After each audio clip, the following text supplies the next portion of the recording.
जी अस्सलाम वालेकुम जी। मैं सुहेब शौकत आपके साथ। उम्मीद है आप सब ठीक ठाक होंगे। तो आज की इस वीडियो में हम जो प्राइस सेक्शन का चार्ट देखेंगे और उसको सीखेंगे और समझेंगे कि प्राइस इस टाइम क्या दिखा रही है।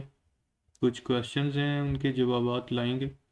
स्टॉक इस टाइम कौन से पैटर्न है स्टॉक का, और इस टाइम उसकी प्राइस जो है वो किधर है, बॉटम मिड टॉप। और अगर ऑलरेडी बाइंग की है तो एवरेज कब करें, स्टॉक की न्यू बाइंग कब करें, और क्या बायर्स का इंटरेस्ट है इस टाइम। तो स्टॉक का ब्रेकआउट हो गया है तो उसकी नेक्स्ट टारगेट क्या है। तो ये सवालात हम जिस स्टॉक के हम आज जवाबात बनाएंगे उस स्टॉक का नाम है जी GHNI। तो GHNI कंपनी का आज हम करेंगे। तो आज ही गूगल पे चलते हैं और यहाँ लिखते हैं SCS trade live real time chart.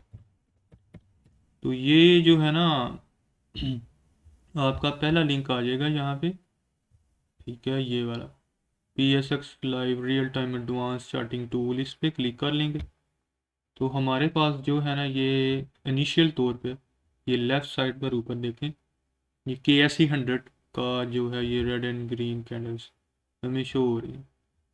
तो इसको हम थोड़ा सा अभी हम देख रहे हैं कि ये KSE 100 का है। तो लेफ़्ट साइड पर इधर जहाँ ये सर्च का निशान बना हुआ है, तो यहाँ पे आपने क्लिक करना है और यहाँ लिख लेना है GHNI। तो ये गंडारा इंडस्ट्रीज लिमिटेड का स्टॉक नाम हमें शो हो गया। इस पर क्लिक करेंगे जी। तो पहले जो KSE 100 की कैंडल्स जो नज़र आ रही थी वो जनाब अब GHNI की हमें नज़र आ गई। तो अभी हम इसको थोड़ा सा खोल लेते हैं ताकि हमारी लाइंस ज़रा अच्छी तरीके से बने। कुछ आपको मालूमात देता चलूँ कि अगर आप शॉर्ट टर्म ट्रेडर हैं, यानी 10 दिनों के लिए होल्डिंग पसंद करते हैं, तो ये आपने जो जो चार्ट है ये 1 डे या यहाँ से आप ये देखें टाइम अपना चेंज कर लें। ठीक है, तो 1 डे या 4 आवर्स या 1 आवर का आपने टाइम फ्रेम लगा लेना है अगर आप बिल्कुल शॉर्ट टर्म ट्रेडर हैं। तो अगर आप एज ए स्विंग ट्रेडर हैं 2 माह तक होल्ड कर सकते हैं, तो फिर डेली या वीकली चार्ट, ठीक है, 4 वीक का या डेली का चार्ट आप लगा लें। और लास्ट 1 से 3 मंथ्स की जो है लोज एंड हाइज को भी हम ड्रा करते हैं, सीखते हैं चार्ट पे। तो वो आपने उसको मिला लेना है। अगर आप पोजिशनल ट्रेडर हैं यानी 3 to 6 मंथ तक होल्डिंग रख सकते हैं, कोई इशू नहीं। तो लंबे ट्रेडर हैं आप तो फिर 1 वीक वाला चार्ट ओपन कर लें और आखिरी 6 महीनों के जो हाइज एंड लोज होंगे कैंडल्स के वो मिलाएंगे। तो अभी ऐसे हम इधर देखते हैं 3 4 माह का। तो 1 डेली का मैंने चार्ट है ये ओपन। तो ये देखें लेफ्ट साइड पर ऊपर ये एक लाइन सी बनी हुई है। इधर आपने ये क्लिक की, माउस लाए तो ये एक छोटा सा निशान बना हुआ है ये एरो का। इस पे अगर हम क्लिक करेंगे तो ये एक बार ओपन हो जाएगी लाइंस की। लाइंस की बार ओपन होने के बाद ये सबसे टॉप पे देखें ये ट्रेंड लाइन लिखा हुआ है। ठीक है, ट्रेंड लाइन पे हम क्लिक करेंगे तो हमें ये लाइन खींचने की एक ऑप्शन मिल जाएगी। तो अभी हम इसकी लाइन खींचते हैं जनाब। ठीक है, ये हमने लाइन खींच ली और माउस थोड़ा क्लिक किया और लाइन हमारी लग गई। अब हम इसके हाइज और लोज को आपस में इसको मिलाते हैं। तो ये हमें एक ये वाला नज़र आया हाई, ये वाला। ठीक है जी, इसके साथ मैंने इसको मिला लिया और एक ये भी हमें हाई नज़र आ रहा है। तो इसके पास करके हम इसको थोड़ा सा और नीचे कर लेते हैं ताकि म्यानार भी बन जाए, ये भी वाला टारगेट हो जाए ये भी। और इधर से इसके नेक्स्ट जो है ये ऐसे ये एक हमें हाई नज़र आ रहा है वीक वाला। ठीक है, क्योंकि इससे अगले वाले को भी हमने टच करना है। एक तो ये आगे भी नज़र आ रहा है ना हाई, मैं ऐसे नहीं कर रहा। ठीक है, मैं ऐसे भी कर सकता था लेकिन यहाँ से आते हुए मैंने जब ये पहला पॉइंट इसको लाइन को टच किया तो यहाँ से आते आते हमारी रास्ते में ये भी एक वीक हाई नज़र आ रही है। तो इसलिए मैंने इसको प्रेफर करना है और इसको रास्ते में आने वाली को मैंने जोड़ा। ठीक है जी। तो रास्ते में आने वाली को हमने जो दो हाइज हैं, दो तीन हाइज, तो उसको मैंने जोड़ लिया। इसी तरह लेफ़्ट साइड पर आते हुए एरो से इसी तरह मैं इसकी सपोर्ट भी बना लेता हूँ जनाब। तो ये इसकी मैंने ऐसे बनाई लाइन के एंचुरी। अब इसकी ज़रा अच्छे से एडजस्टमेंट कर लेते हैं। तो ये देखें, ये इधर से ये पहला लो, ठीक है, और यहाँ से आगे रास्ते में ये वाली आएगी 11 नवंबर का। तो मैंने इसको मिला लिया। तो एक, क्योंकि ये भी करीब करीब है तो मैं इसको भी थोड़ा और ऊपर कर लेता हूँ ताकि हम इसको भी थोड़ा बीच में हिस्सा डाल लें ये 29 अक्टूबर वाली कैंडल का। तो ऐसे कर लें, ठीक है। तो अभी ये हिसाब किताब है जी। यहाँ से रास्ते में आती हुई मैंने इसको जोड़ लिया। ऊपर से रास्ते में आती हुई को मैंने ये 1 दिसंबर वाले के साथ जोड़ लिया। अभी ये जो है इसका थोड़ा सा हम देख लेते हैं कि ट्रेंड पहले क्या था। ये देखें जी, ये डाउन से ऊपर की तरफ ट्रेंड आया और फिर इसने जिग जैकिंग शुरू की, ये नीचे आया। यहाँ से इसने अपनी पहली सपोर्ट बनाई, ठीक है जी। ये फिर ऊपर गया और अपनी ये इसने रेजिस्टेंस की लाइन की बुनियाद बनाई। उसके बाद ये फिर नीचे गया अपनी बॉटम पे। तो यहाँ से हमें ये जो है पैटर्न ड्रा करने के लिए आसानी हुई। यहाँ से अब प्राइस फिर ऊपर गई। अब जी सवालात की तरफ चलते हैं और देखते हैं कि क्या सिनेरियो बना है। स्टॉक का इस टाइम कोस्टा पैटर्न है, तो ये फॉलिंग वेज है क्योंकि ये दोनों लाइनें आपस में मिल रही हैं, ठीक है। तो ये देखें, ये फॉलिंग वेज हो गई हमारी। तो फॉलिंग वेज में जब नीचे से ऊपर की तरफ ट्रेंड आ रहा हो, ये वाला, ठीक है, नीचे से ऊपर की तरफ ट्रेंड आ रहा हो फॉलिंग वेज में, तो ये इधर से ऐसे प्राइस स्क्वीज होती होती किसी भी पॉइंट पे यहाँ से ये हमारा ऊपर की तरफ ऐसे ब्रेकआउट निकलता।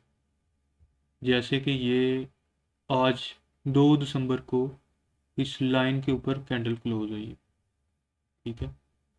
अब देखें, इसमें दो पॉसिबिलिटीज़ थी कि यहाँ से ये ब्रेक डाउन होकर बहुत नीचे चला जाता, लेकिन चले, अच्छा हुआ कि यहाँ से बायर ने इसको रिकवर कर लिया, ये दोबारा अपनी लाइंस के अंदर आ गया, ठीक है। और यहाँ से इसने आप इसको ऐसे भी कर सकते हैं कि ऐसे यहाँ से इसने फिर अपना ऊपर की तरफ का रास्ता बना लिया, ऐसे, ये चीज़। अब इसमें नेक्स्ट जो है वो बड़ी इंटरेस्टिंग चीज़ हो गई है। अब इसमें दो पॉसिबिलिटीज़ हो सकती हैं कि ये ब्रेकआउट तो हो गया, तो अल्लाह करे ये ऊपर ही रहे। तो ज़्यादा चांसेस तो यही हैं कि ये ब्रेकआउट कर गया तो ये ऐसे अब ऊपर की तरफ ही जाएगा। तो ये अगर ऊपर की तरफ ना गया, सेलर्स प्रेशर आ गया, तो ये इसने अपनी नीचे की तरफ का ऐसे सफ़र शुरू कर सकता है स्क्वीज़ होने के लिए, ठीक है। तो क्योंकि ये क्लोजिंग आज बड़ी अच्छी हुई है लाइन के ऊपर, तो ज़्यादा चांसेस यही हैं कि ये अब ऊपर की तरफ ब्रेकआउट खा लेगा। तो पैटर्न हमारा फॉलिंग वेज है, पहला क्वेश्चन हमारा हो गया। स्टॉक इस टाइम किस लेवल पर है, बॉटम, मिड या टॉप? तो ये जी टॉप पे है, इसने ब्रेकआउट किया आज, तो ये बॉटम पे नहीं है, ये टॉप पे है। थर्ड क्वेश्चन देख लेते हैं। अगर ऑलरेडी बाय किया हुआ है तो एवरेज कब करना बेहतर रहेगा? अगर तो आपने ऑलरेडी बाइंग की हुई है, यानी फॉर एग्जांपल 28 अक्टूबर को आपने की थी या 24 अक्टूबर को की थी और आप फंसे हुए हैं, तो आपको इधर या तो ये देखें, इस एरिया में आपको करनी चाहिए थी ना एवरेज, ये 7 नवंबर से लेके 14 नवंबर के बीच में, क्योंकि ये अपनी बॉटम जो नीचे सपोर्ट लाइन पर थी। तो अभी हमें ये, क्योंकि ये टॉप पे है, हमें इसकी सपोर्ट पर आने का वेट करना पड़ेगा। तो इस एरिया में हमने इसको एवरेज करना है। तो एवरेज करनी है हमने, दो प्राइसेस हैं 808, यहाँ पर अगर प्राइस आ गई तो हम कुछ एवरेज कर सकते हैं 808 पर, ठीक है, मिड पर, मिड लेवल पर यहाँ 808 पर। तो उससे नीचे अगर मज़ीद हमने कुछ पैसे बचा के रखने हैं 785 पर, यहाँ पर, ठीक है, प्राइस आई यहाँ पर बॉटम लेवल पर। तो इन दो प्राइसेस पे, एक तो 808 या 805 कह लें, 805 और 785, 805 एंड 785, इन दो प्राइसेस पे आपने पैसा संभाल कर रखना है। अगर आप फंसे हुए हैं, अगर आपने ज़्यादा प्राइस पे बाय कर लिया, तो यहाँ पर आप जो है एवरेज करेंगे 805 एंड 785 पे। तो अगला नेक्स्ट क्वेश्चन है जी, ये तो हमारा एवरेज हो गया। स्टॉक की न्यू बाइंग कब करूं जी? इसकी न्यू बाइंग करने के लिए आपको डिप का इंतज़ार करना होगा। तो 775, यहाँ पर आप एक बाइंग कर लें, ठीक है, 775 पे, और हाफ पैसा संभाल के रखें, मज़ीद डिप का वेट करें। तो 750 पे जो है ये, अगर तो ब्रेक डाउन हो गया इस लाइन से, सपोर्ट लाइन से, तो 750 पे आप इसकी सेकंड बाइंग कर लें। तो ये दो बाइंग बड़ी ज़बरदस्त हो जाएंगी, एक 775 और 750 पे। तो अगर आप ब्रेकआउट लवर हैं, अगर आप कहते हैं कि नहीं जी ये ब्रेकआउट हो गया, ब्रेकआउट होने पे प्राइस ऊपर जाएगी, अब मैं तो ब्रेकआउट होने पर ही लूँगा, तो इसके लिए फिर आप जो है ये इसका अगर तो आज 2 दिसंबर में फिर आपने बाइंग करनी होगी, आपका फिर जेन होगा कि आज की क्लोजिंग जी है जी, ये ऊपर लिखी हुई 835, ठीक है। तो 835 पर आप बाइंग करना चाहते हैं, तो फिर आपको अपना नेक्स्ट जो टारगेट है वो 870 जो है वो रखना चाहिए, ठीक है, 870। और नेक्स्ट जो है ये इसकी हम हाइट लेंथ देख लेते हैं कि ये देखें, यहाँ से ऐसे मैंने इसको पकड़ा, इसको पकड़ के उठा के यहाँ ऐसे रखा, तो ये देखें जी, तो एक तो मैंने आपको बताया कि 870 का पहला टारगेट रख लें, दूसरा टारगेट आप जो है ये 900 का रख लें, और ये देखें इसका ये GHNI ये ऊपर की तरफ आ रहा है, ठीक है। अगर हम ये 2 जुलाई से देखें तो ये ऊपर की तरफ आ रहा है, तो ये फिर नेक्स्ट हमारा चले जाएगा 950 के पास पास, ठीक है, 940 950। यहाँ से अगर सेलर्स ने अपनी कमर कस के रखी, पावर दिखाई, ब्रेकआउट के बाद ये ऊपर का ट्रेंड जारी रहा, तो ये हमारा जो है ना ये 940 के पास तक जा सकता है। तो 940 तक हमारा जो है जा सकता है। इसके बीच में ये 2-3 टारगेट हैं, 900 है, ठीक है, इसके अलावा 870 है। तो ये हमारा ब्रेकआउट के, इन केस ऑफ ब्रेकआउट में है। तो अगर आप यहाँ ब्रेकआउट पर, अगर आप इस लेवल पे बाइंग कर रहे हैं ना, करना चाहते हैं, ब्रेकआउट लेवल है, तो यहाँ स्टॉप लॉस लाजमी लगा के रखिएगा, क्योंकि ये ना हो कि ये प्राइस दोबारा इसी लाइंस के बीच में आ जाए, ठीक है, टक्कर खा के। तो फेक ब्रेकआउट का भी चांस होते हैं ना, बाज़ का ब्रेकआउट फेक भी हो जाते हैं। तो ये ना हो कि आप बाइंग करके फंस जाएं और ब्रेकआउट फेक हो, तो ये फिर नीचे आने को लग जाए।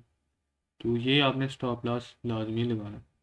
टॉप पे स्टॉप लॉस लाजमी लगाना है, बॉटम पे स्टॉप लॉस लगाने की ज़रूरत नहीं है, क्योंकि वो ऑलरेडी नीचे है बहुत ही। तो अगर वो नीचे गया भी 750 तक, तो ये यहाँ से बाउंस बैक पोटेंशियल है इसमें, ये वापस ऊपर आ जाएगा। तो यहाँ फिर आपको होल्डिंग रखनी होगी।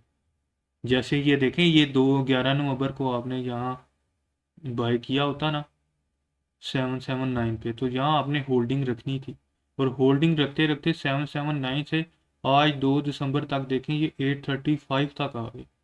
तो ये होती है गेनिंग, इस तरह गेन किया जाता है। तो ये अभी जो प्राइस है ये टॉप पे है, तो यहाँ पर स्टॉप लॉस लाजमी लगा के रखिएगा, अपार्टमेंट इतनी नीड नहीं है। तो ये जी GHNI का यह हिसाब किताब था। तो मैं बहुत उम्मीद करता हूँ कि आपको ये वीडियो बहुत इंफॉर्मेटिव लगी होगी। अपना और अपने दोस्तों का ख्याल रखिएगा जी। मिलते हैं नेक्स्ट एक अच्छी सी इंफॉर्मेटिव वीडियो के साथ। चैनल को सब्सक्राइब कर लें, क्योंकि ये अनकरीब जो है ये प्राइस सेक्शन के बाद इंडिकेटर्स पर वीडियोस आएंगी, वन बाय वन हम डेली एक इंडिकेटर को समझेंगे। तो वो भी बड़ी ज़बरदस्त इंफॉर्मेटिव वीडियोस होंगी आपके लिए, सीखने को आपके लिए बहुत ज़बरदस्त होगा। तो चैनल सब्सक्राइब करके रख लें ताकि सारी वीडियोस आप देख सकें। तो मिलते हैं कल एक नई कंपनी के साथ, नए स्टॉक के साथ। अपना ख्याल रखिएगा जी। दुआओं में याद रखिएगा। मिलते हैं कल। अल्लाह हाफिज़।